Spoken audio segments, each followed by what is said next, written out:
Solemos creer que el miedo es una reacción biológica universal, una herencia de cuando éramos presas en la sabana. Pero el miedo hoy no es para todos. Lo que a ti te quita el sueño en una colonia en la Ciudad de México le parecería una anécdota totalmente irrelevante a un migrante o a un oficinista en Tokio o a un granjero en las afueras de Bagdad. El miedo tiene fronteras.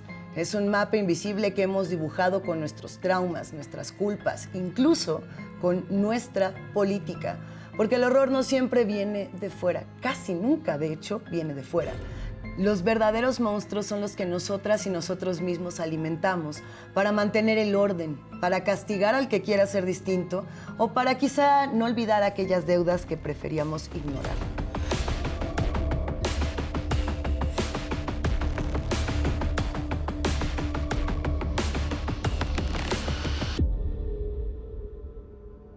Bienvenidas y bienvenidos a Enemigos Invisibles. Nosotros aquí desmontamos conspiraciones y en este caso vamos a hacer un mapa del terror, pero no lo vamos a hacer a partir de los continentes, sino a partir de las pesadillas.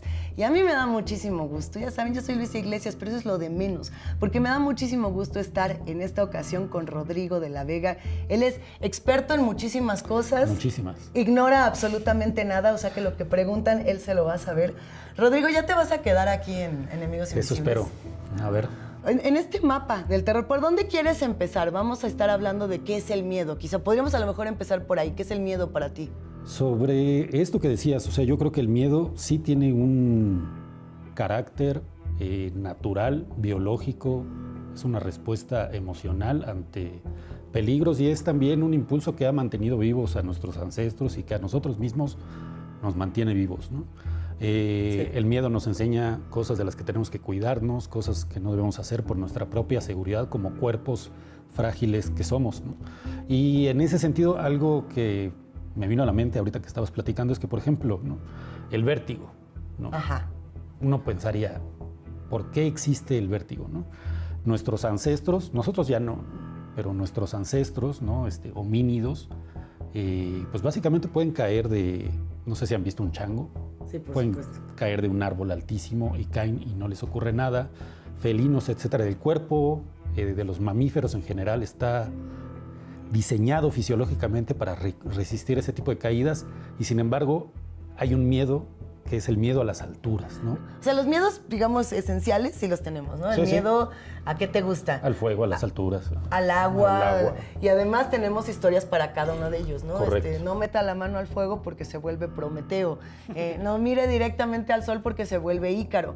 Pero ¿qué pasaba entonces cuando empezamos a tener miedos que de pronto tenían que ver más con el control político, ¿no? Que yo creo que eso también ha pasado mucho. Por supuesto. Son miedos culturales o aculturizados, ¿no? Donde la cultura genera estos miedos.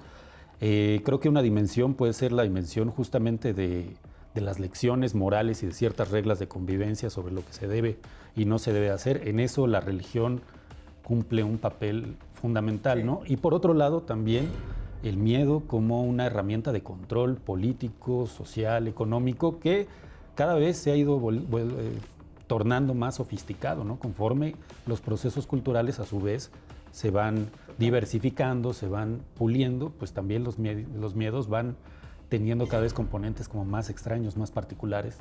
Mira, a ver, por ejemplo, vamos empezando por regiones. Venga. O sea, obviamente vamos a empezar por América Latina porque todos venimos de acá. Estemos en el país en el que nos encontremos, casi todos los que vamos a tener migrantes, esperemos seamos latinos y luego que sean más ya de otras latitudes. Ya invitamos a migrantes de todos los países y de todos los continentes. Pero ahí les va. En América Latina el miedo no es nada más entretenimiento de fin de semana, ¿no? Tú me vas diciendo si voy bien. Yo. A diferencia de otras latitudes que vamos a explorar acá, el horror no viene del espacio exterior, no viene de virus de laboratorio, no viene de la religión. Bueno, sí viene de las religiones, pero no viene, digamos, de las sectas. Bueno, es que sí. A ver, déjenme llegar. El miedo que se supone, que yo digo que es, que Rodrigo dice que no, pero vamos viendo, es el miedo al pecado, ¿no? Entonces, En México, en Latinoamérica, las películas que más se consumen son las películas de exorcismos. Los libros que más se leen son los libros de maldiciones y exorcistas. Así de que el exorcismo de Emily Rose, el exorcismo de la abuelita Pérez, el exorcismo... Ajá, todas estas películas son las que más se consumen. Por ejemplo, estaba la película de, si no me equivoco, era La Monja. Sí, La película sí, La sí. Monja. Bueno, el 30% de todo lo que se supone que recaudó La Monja nada más fue de México. O sea, como en términos, digamos, de consumo, en términos capitalistas, eso es lo que a nosotros nos da miedo. El 57% de los latinoamericanos cree firmemente en la posesión demoníaca como un hecho real. No como un placebo, no como una ayuda para personas que puedan tener padecimientos mentales, no. Sostienen... ¿Que un demonio? ¿Tú qué dirías? O sea, tenemos en Latinoamérica una... Pues sí, o sea, ¿estamos cohesionados con ese miedo al diablo? Pues yo diría, No sé ¿no? si O sea, un sería, poco revisando nuestras raíces culturales, digamos, un evento fundamental, ¿no? Fundacional de lo que es hoy América Latina, pues tiene que ver con la conquista de los pueblos, ¿no? De los pueblos originarios, ¿no? Hay un miedo, ¿no?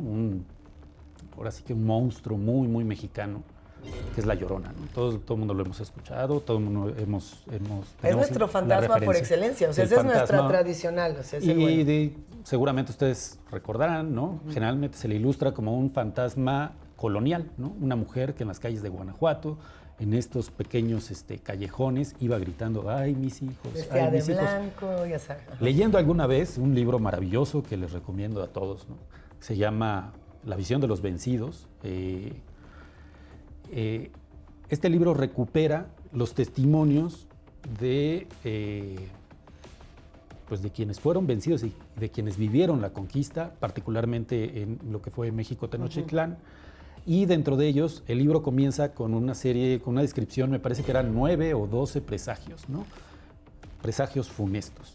Y uno de ellos era el presagio funesto, el sexto presagio funesto, era una mujer que, de acuerdo a los testimonios, ¿no?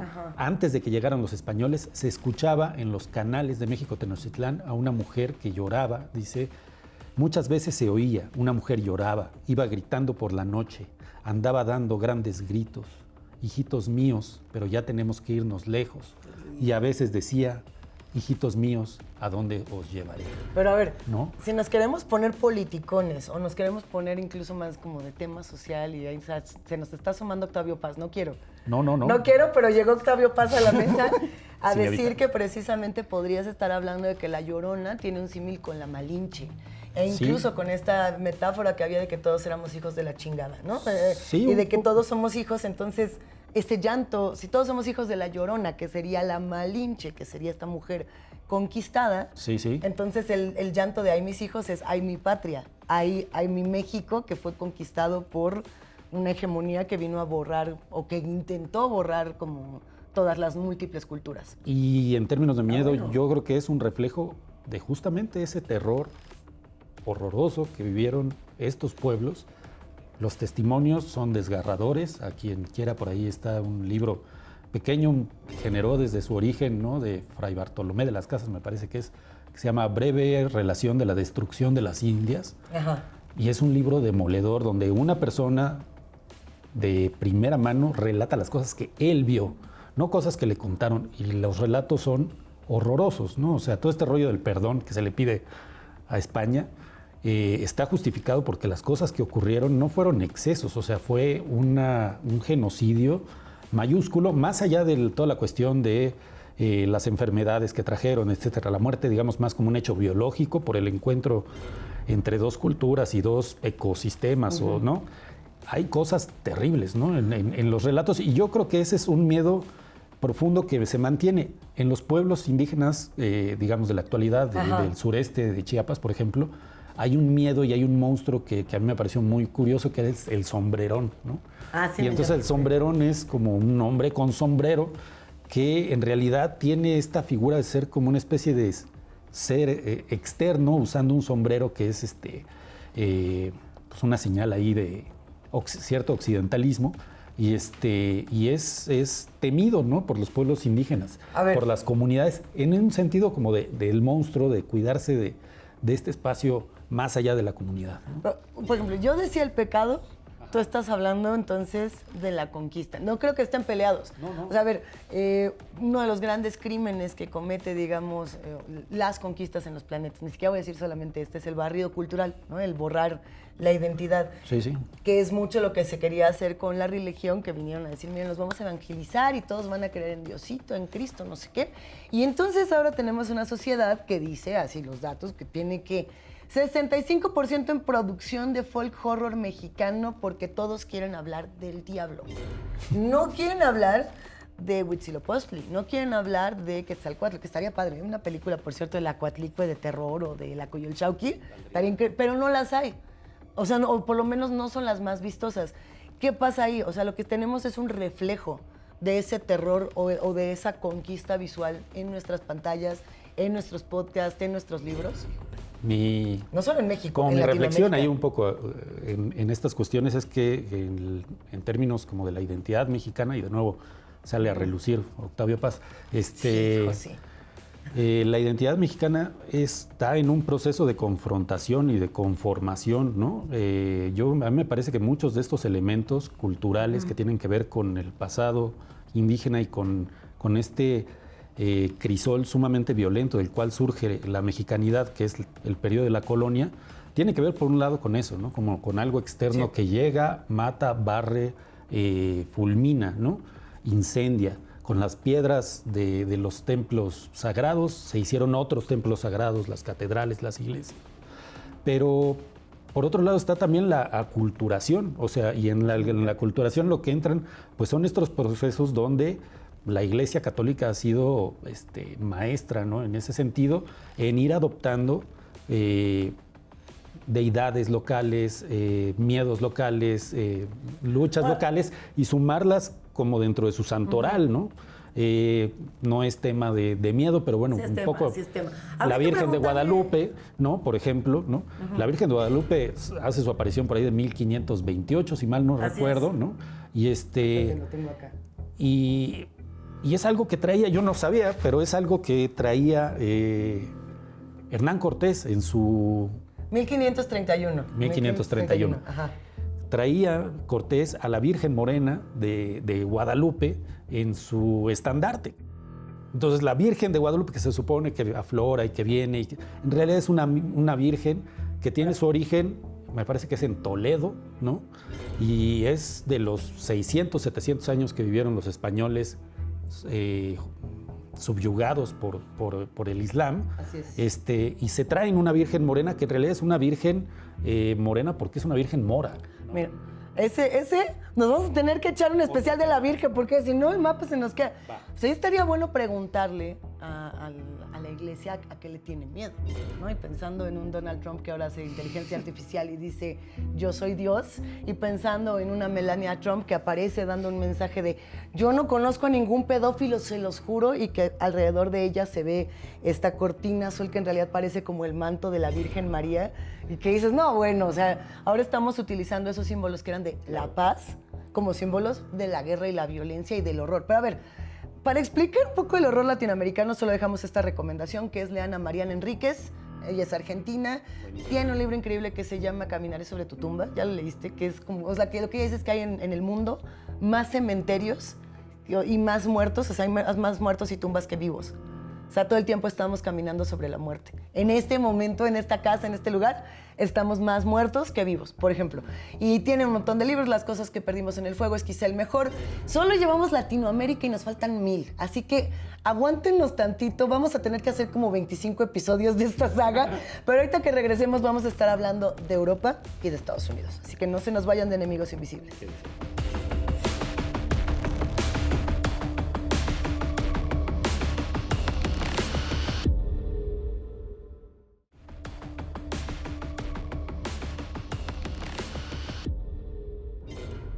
Rodrigo de la Vega, Luisa Iglesias, nosotros somos Enemigos Invisibles aquí en TV Migrante, desmontando conspiraciones y hablando según nosotros de un mapa que iba a abordar distintos continentes y distintas pesadillas. Y luego digo, no llevamos ni uno, llevamos Latinoamérica nada más.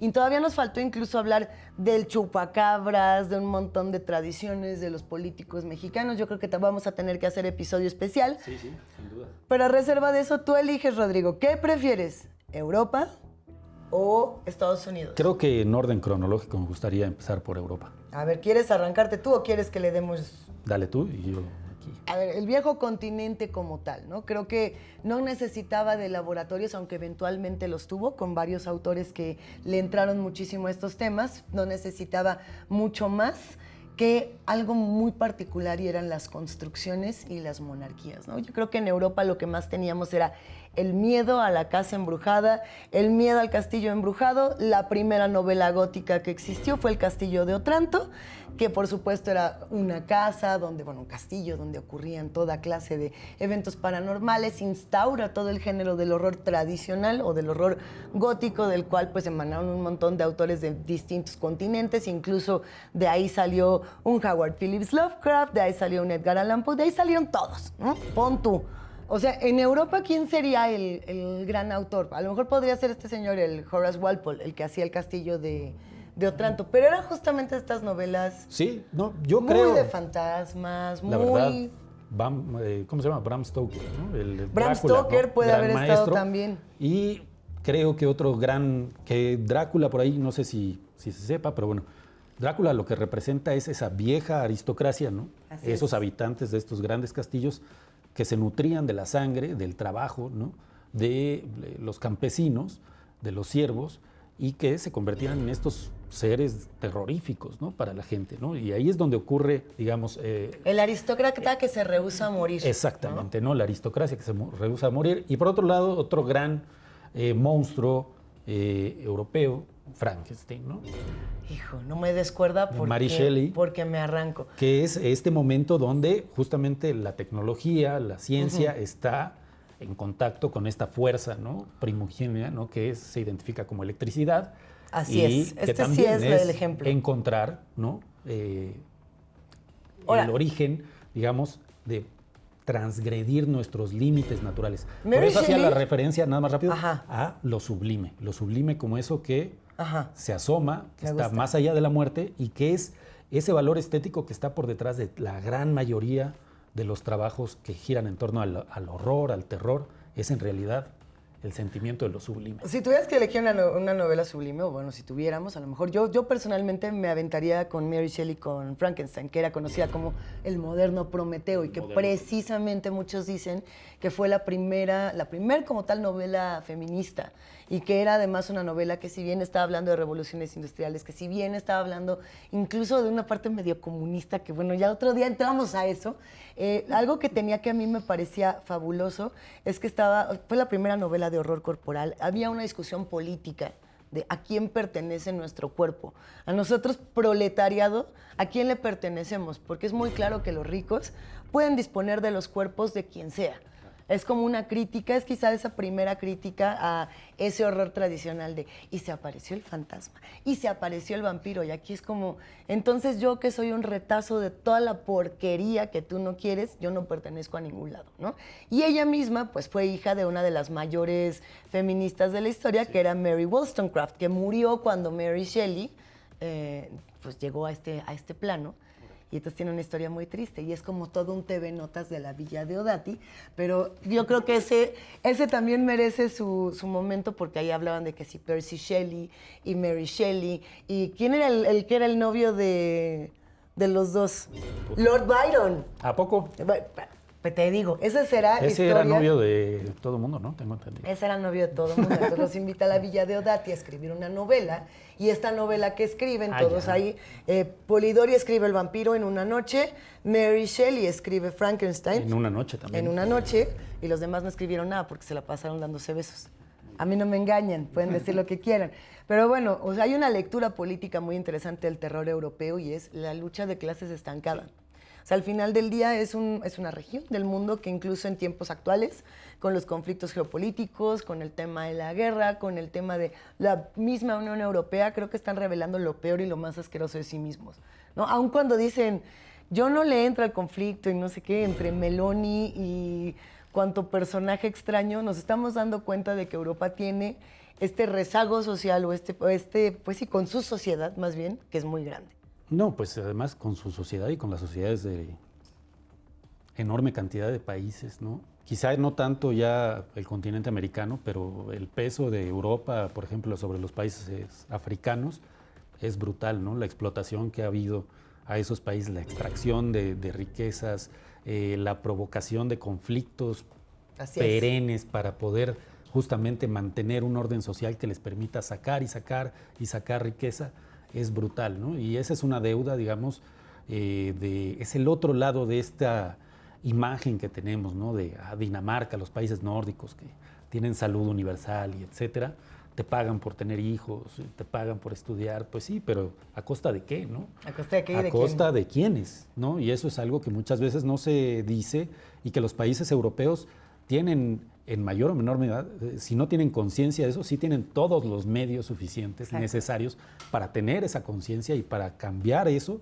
pero simple y sencillamente se niegan a hacerlo. Bueno, y sí viste los videos de los magas, los fanáticos de Donald Trump, que están furiosos porque en México sí va a haber servicio de salud universal, el Universal Healthcare, que ellos no tienen porque todo el dinero que se iba a dar para su sistema de salud universal se dio para ICE y para el conflicto en Irán, y entonces ahora no van a tener estos servicios de salud. Es brutal. Entonces, está interesante porque hay mucho converso. Sí, y hay mucho maga que dice, mejor saco nacionalidad mexicana para venirme a... Y es como, no es necesario. Pueden venir. Nos vamos a Estados Unidos, estamos como llegando a puntos interesantes, mientras que en Latinoamérica y en México en particular estamos hablando del temor a la conquista, en Europa estamos hablando de ese temor a la lucha de clases estancada y ese temor, ese terror de los aristócratas a desaparecer, ¿no? El terror aristocrático a desaparecer. Estados Unidos es muy distinto. A ver, entrale a Estados Unidos, porque de aquí tenemos un montón, ya hemos hecho episodios. De Estados Unidos, digamos, se me ocurrían, ¿no? O tengo anotaciones sobre dos momentos, ¿no? Uno, el miedo a los extraterrestres y toda esta producción cultural que se da en torno a la figura del alien, ¿no? Y eso tuvo su origen en los años 50, más o menos. Hubo un programa inicial de Orson Welles en 1927, 28. La Guerra de los Mundos. La Guerra de los Mundos, una producción radiofónica donde Orson Welles recreó, sin avisar que se trataba de una novela, recreó el texto de la Guerra de los Mundos, y hubo mucha gente que, digamos, pensó en ese momento que se trataba de algo que estaba ocurriendo. Deja que te interrumpa tantito. Dígame. Solo para recordar que Orson Welles es quien hizo la adaptación radiofónica. La novela de la Guerra de los Mundos es de H.G. Wells. Así es. O sea, hay mucho Wells metido ahí para que no haya una Sí. confusión, pero al final, pues, tanto Orson como H.G. todos estuvieron metidos en este extraño galimatías del terror. Y lo Estuvo hicieron, bastante bueno. y lo hicieron well. Y lo hicieron very well. Very well. Pero bueno, en 1950, ¿no? En los años 50 comienza este terror de la era atómica, ¿no? Y el terror de la era atómica se expresó pues con estas figuras de aliens, ¿no? De extraterrestres que llegaban. Existen distintas películas al respecto, pero una muy, muy, muy elocuente sobre el origen de este tema se llama La invasión de los robacuerpos, Invasion of the Body Snatchers, ¿no? Me encanta. De 1958. ¿Qué ocurre en esta película? En un pequeño poblado de California, de pronto los vecinos empiezan todos a actuar igual, ¿no? No se sabe por qué, pero empiezan a estar como poseídos. Y esta posesión se supone que es por esporas extraterrestres que están adoptando los cuerpos y volviéndolos como especie de un cuerpo enjambre, ¿no? Donde todos actúan bajo una misma conciencia. Como en Stranger Things, perdón, quería hacer el símil, no me importa nada, sí, pero un sí. poco. La mente colmena, ¿no? Y este rollo de que sea algo invisible, una espora, tiene que ver, ¿no? Y es reflejo de una interpretación que se puede hacer, es que es el miedo al comunismo, ¿no? Es el miedo a este mundo bipolar y a la amenaza nuclear que existía en la cultura norteamericana, y que hacía de la figura del extraterrestre un reflejo, una manifestación de este terror que se tenía sobre lo que podía ocurrir. Que también tiene que ver con sus culpas, o sea, porque si luego, y lo vamos a hacer en el siguiente episodio, si nos vamos a Japón, ellos sí crearon estas criaturas gigantescas como los kaijus, como el Mega Godzilla, el Mega Mothra y todas estas cosas, porque ellos fueron las víctimas, las verdaderas víctimas de este conflicto nuclear. Yo siento que Estados Unidos más bien siempre tuvo miedo a que todo lo malo que hizo se le regresara. Se le regrese. O sea, es como esta culpa de, ahí vienen por mí los zombies, los aliens, todos los marginados que yo marginé. O sea, incluso, y justo cuando estábamos hablando de Lovecraft, que ya es de Providence, por si andaban muy dudosos, su tumba dice, yo soy Providence, así de Narciso era, y era misoginón y no tenía una sola mujer en sus libros, y pues no importa, hemos tenido muchos debates sobre esto. A mí no me parece que fuera el mejor escritor, pero sí me parece que fue uno de los mejores creadores de atmósferas de la historia, sí, y que nadie había hecho lo que hizo él. Tenía un montón de libros donde hablaba de Cthulhu, Cthulhu y cualquier criatura que no sabemos ni qué era, que emergían del mar y que eran dueños del planeta antes de que cualquiera de nosotros estuviera ahí. De esta literatura pulp, ¿no? Que eran como estas novelas súper chidas, las portadas, ¿no? Con estas mujeres que eran envueltas en tentáculos. Y luego tuvo El Reanimador, que fue esta novela que se entregó de manera periódica, donde... ¿Esta de qué año sería? Ahorita la buscamos. Es buenísima. En fin. Algo que tiene Lovecraft es que si tuviéramos que ponerlo en el contexto actual político, Lovecraft sería MAGA, sería un mega fan de Trump. Él era una persona racista, él era una persona que detestaba a los migrantes y que apoyó toda clase de políticas para excluirlos. O sea, de verdad es muy llamativo porque ese fue quizá el autor que más empezaron a leer para hacer como esta referencia al horror americano y este weird fiction y este science fiction americano que permeó en los aliens, que permeó en los zombies, que permeó en todas estas cosas y al final eran una metáfora muy grande del miedo al otro. Y pues entonces nos tenemos que ir, pero ya saben, si están disfrutando tanto como nosotros de estos episodios y quieren la segunda y la tercera y la cuarta parte, porque no llegamos ni al tercer momento de lo que íbamos a estar platicando, pidan aquí a Rodrigo de la Vega, pídanlos a tiendita favorita. Nosotros somos Enemigos Invisibles. Yo soy Luisa Iglesias. Gracias, querido Rodrigo. Nos vemos.